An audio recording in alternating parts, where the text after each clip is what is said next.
Sofyan Amrabat is currently one of the most talked about names in the transfer market, all after the 26-year-old Moroccan player exploded as one of the revelations of the Qatar World Cup, leading the Moroccan national team to the semifinals,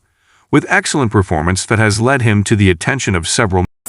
Sofyan Amrabat, Moroccan national team player, and of course he is just one of the midfielder, the fantastic and the greatest midfielder on the national team and the Moroccan national team. And currently,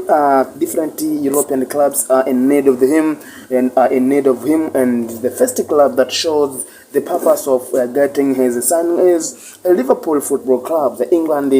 football club Liverpool have set their plans to make sure that they are with him in the next season. Of course,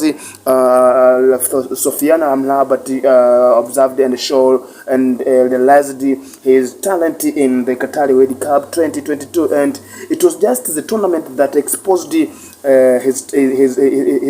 ability, and of course he performed very well in the midfield position. He attracted so many people, and of course even the president of Qatar said